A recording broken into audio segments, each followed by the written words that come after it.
So this is the Warhammer, and I am back with a continuation of my 20th century geopolitics lecture series. I have now finished up with the Second World War, the greatest, most calamitous, most horrendous conflict in human history.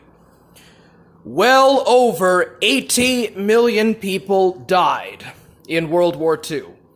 85 to 100 million military and civilians alike died in the war, or in the great conflict of World War II. 6 million Jews had been gassed at Auschwitz, Birkenwald, Treblinka, and various other extermination camps in Germany.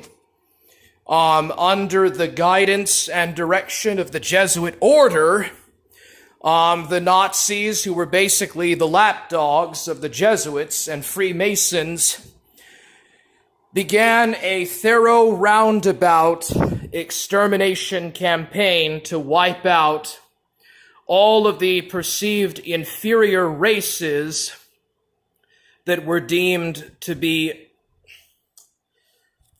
insufferable and completely inferior. So 23 to 50 million Russians, 6 million Jews, a couple of a million gypsies, and 11 million people entirely were killed by Hitler's fascist Nazi horde. At the same end, World War II. What's up, Rick Perry? Forge Gang! I talked about last time, and Emperor Hirohito declared the threat of ungodly communism. You have to remember that even in the... So there is a lot of fear, a lot of perceived liability. What exactly was the concern about, you could say? Hold on a second, I want to make sure that my thing is still going here.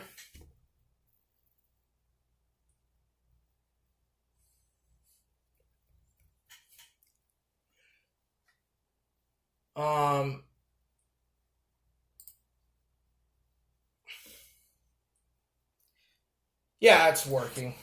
All right. So, what exactly was to be feared? Well, in 1917, Vladimir Ilyich Lenin and the Bolshevik Party swept into power in Petrograd on high applause of agreeing to get Russia out of World War I and freeing Russia from Tsarist autocracy. So a very strong wave of anti-autocracy hit Russia, and within a year, the communists were in power. So the Russians began a civil war. And after an extremely brutal and very long civil war, the Soviets won, and they set up the Union of Soviet Socialist Republics. But Stalin killed all of the old Bolshevik guard and began to arm and build up a very strong and very large Red Army to spread the influence of the Russian Revolution into Europe and Asia. So, in the end, Hitler and the Wehrmacht invaded the Soviet Union, and there was a great, tremendous battle. At the end of the war, the Russian Red Army stood from Stettin to Trieste, all the way from the Baltic to the Adriatic Sea. This entire territory or landmass that now fell under Russian control effectively became part of the Warsaw Pact and the Eastern Bloc. And all of these countries were put under communist proxy control. What's up, Galdi, Gadophilia, Schwalbe, Snake Gang? Let's go! All right, so on the ruins of the Third Reich, the massive, destroyed, and torn down ruins of the Third Reich, Germany was divided into 4 major occupation zones. It was decided by the Allies that Germany as a state could not exist until it went through massive democratic reforms. So Germany was divided into 4 occupation zones and put under an Allied Supreme Council. So, the intentional motive was to work with the Russians to democratize Germany and Austria, but when Stalin and the Russians occupied Poland, Stalin relinquished on his promise to allow open democratic elections in Warsaw, and as the People's Polish Republic was set up as a Soviet-Russian proxy, Stalin backed down from free elections. So only leftist party candidates were allowed to run, and eventually all of the other socialist and agrarian party candidates were ousted and purged, and only the communists were allowed to run in Poland. And so as a result of this, and as a result of a process of Sovietization that happened all across Eastern Europe and in East Germany, Winston Churchill and Harry Truman, as well as Eisenhower, MacArthur, and all of the major World War II generals began to conceive of a necessary plan to utilize the armies of the Western Allies to invade the Warsaw Pact, triggering the Third World War, World War III, and invade Poland and help to initiate a democratic process in Poland. The idea was to use the U.S. American Army, the British Army, stationed in Western Germany, Austria, and Italy, together with the French Army, the remnants of the Western Polish Army, and even utilization of remnants of the defeated Wehrmacht, now put into new sorts of military units to fight communism. Communism was seen as an absolute godless anachronism, and it was considered to be a very mechanicalistic, dehumanizing ideology, a very totalitarian policing ideology, and in the face of the end of World War II, it was actually at the end of World War II that most of the world became aware of the horrors of the Holocaust, and the gas chambers and the various burnt up corpses at the various different concentration camps, and it had very demoralizing and dehumanizing effects. The process of which the discovery of these different corpses had in the American and Western European and British press was quite enormous. The tremendous losses of the Slavs and the Jews was considered to be of the utmost horror. Communism, likewise, was seen as a mirror image of fascism, if not something worse. In Winston Churchill's mind, Stalin was less evil than Adolf Hitler was. However, once Hitler was gone and Hirohito was out of power with Tojo, Stalin became seen as the incarnation of the devil. Also, in the late 40s, and especially between 1950 and 1954, in America, there was the McCarthy trials, which was basically a second major Red Scare. Now, pretty much all of the American and British World War II generals were very anti-communist, but they saw communism as a lesser evil to Nazism.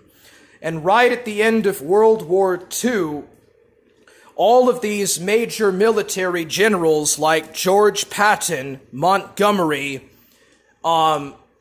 Eisenhower, MacArthur, all of these major 5-star, 4-star U.S. and British generals all came to the same conclusion that communism was going to oppress the masses of people in Eastern Europe, just as every bit has the Germans oppressed the masses of the people whom they occupied during World War II. So the lingering and horrendous demoralizing effects of the war and the Holocaust directly transferred into a hatred and hysteria of the Ruskies and communism, and a fight that basically led to the Cold War. So Winston Churchill conceived of the idea of using the Polish, the British, the American, and the German armies in a process of doing a three-pronged pincer movement into Poland and Hungary and into the Eastern Bloc to try to liberate the various countries that were under occupation by the Ruskies, and to try to begin a process of decommunization. This never came about. For one thing, the American army and the British demobilized and were starting to go back home. The vast majority of the American army demobilized and was returning home, and the same thing was going on with the British army. And there is more of a concern for trying to clean up and finish the after effects of World War II than to actually start and undergo a third World War. But there was indeed a very, very strong and perceived fear of communism. The communist parties had reached a majority in France and Italy, as well as in Austria. West Germany also had a pretty strong communist following that was growing as well in the wake of the collapse of the Third Reich. A lot of Italians were actually becoming very sympathetic to the ideas of communism, and several times in the 20th century, Italy almost became a communist state. Greece was undergoing a direct civil war between the royalists and the communist democrats that were getting support from the Yugoslavs. Mao Zedong was defeating Chiang Kai-shek and the nationalists. Korea had been divided up into the Republic of Korea and the People's Democratic Republic of Korea along the 38th parallel, and within a few years, North Korea would invade South Korea and start the Korean War. In 1949, the Chinese Red Army took Beijing, and Mao Zedong came into power and created the People's Republic of China. The People's Democratic Republic of Korea was set up. Ho Chi Minh set up the People's Democratic Republic of Vietnam. There was a couple of communist regimes that were starting to appear in West Africa and the Middle East, and there was a continuing insurgence of socialism around the world. Now, America was busy basically becoming more prosperous. In the case of the Americans and Western Europeans, there wasn't really that much of a perceived fear because market capitalism was basically growing and there was a major boon in America. America was the strongest and the most profound military and economic power in the world. Americans had only suffered 400,000 fatalities in World War II, as did the British, and America and Britain very quickly recovered and began to prosper. The British also successfully bought off their loans, their war debt loans, and gradually paid it off, but Britain was basically bankrupt after World War II, and because of that, the British began to focus on nationalizing their healthcare service and building up a large welfare state and abandoning the British Empire. So the British Empire had one last great felting of the Nazis and the Japanese in World War II, and then it started to fall apart and decline.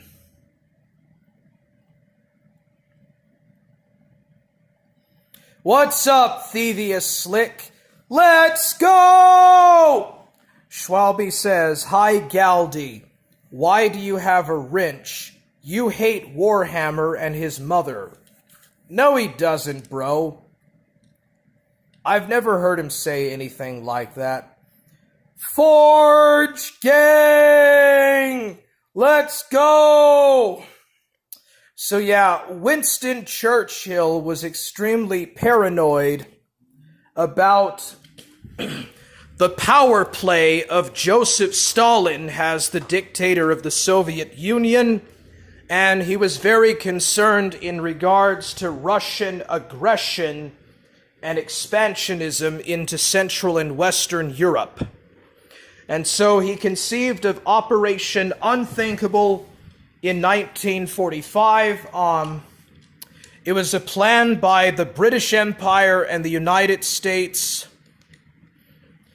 to invade the Soviet Union and free millions of masses from the influence of communism.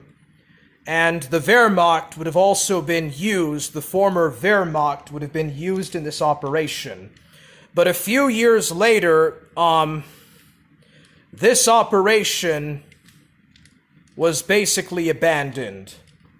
It was considered to be impossible because of logistic complications, and so the Americans and the British stayed in West Germany, Austria, and Italy, and the Soviets basically stayed in East Germany and Hungary and Poland as well.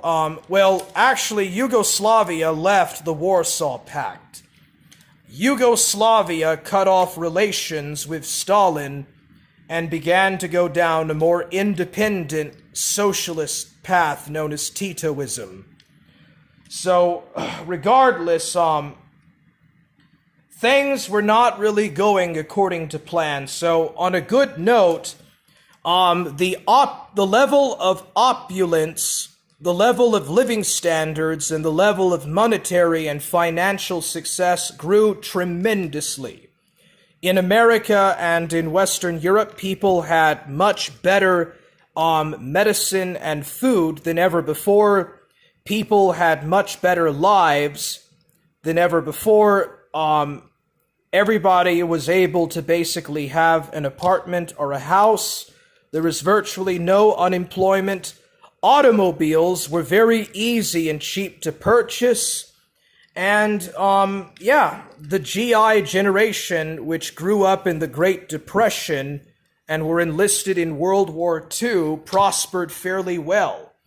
Capitalism, which had been so discredited and almost entirely gotten rid of in the interwar period, made a major comeback post-World War II.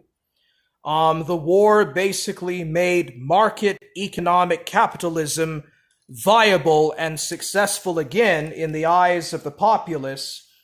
The working class and the middle class were very prosperous and making money. And in order to fight and stem the influence of communism and revolutionary sentiment, people in Western countries had their living standards raised. Everybody got free health care pretty much. Everyone was taken good care of. Everyone had a television set or a radio and an automobile, which was relatively cheap to afford. New social democratic legislation was utilized in which people got welfare and health care, and this basically destroyed the impetus for class warfare or class competition in Western countries. But in the developing world, communism was seen as a very interesting and very prescient alternative. So the communists made a lot of ground in the Second World War against fascism, And the defeat of fascism, the annihilation of fascism, led to the downfall of European colonialism. I think that the end result about the late 40s is that in America you see the end of the northeastern New England influence that had been so strong and predominant since the time of the Civil War. You kind of see the end of this gilded northeastern elite running the entire country as a colony of New England, and you kind of see a lot more equalization all across the United States, even within the South. You see also the end of white Anglo-Saxon Protestant dominance and much more bigger participation by Catholics and Jews, and basically the downfall of Anglo-Protestant influence. You see the downfall of the European-led world order and its replacement with American economic dominance and communist international participation. So yeah, that's a lot to say. I didn't realize the British lost only 400,000 men. Well, they lost about 450,000, something like that. Galdi says, "What the frick, Schwalbe?" Yeah, Schwalbe, what are you talking about, bro? Galdi says, "I hate no one." Well, there you go, Schwalbe. You got felted by Galdi. Thievius Slick, 400,000 isn't bad at all. I thought it would be way more than that. Well, the British didn't lose as many people in World War II as they did in World War I. So anyways, Winston Churchill, Harry Truman begin to talk about the Iron Curtain. They talk about how an Iron Curtain has descended from Stettin in the Baltic to Trieste in the Adriatic, and how the future Warsaw Pact is a threat to all of humanity. So there is a lot more participation within open democratic and greater appeal to democratic values. The United Nations is set up. All sorts of countries from all the continents joined the United Nations in New York and San Francisco, where the Charter for the UN is founded. America begins to lead the free world against communist infiltration and communist influence.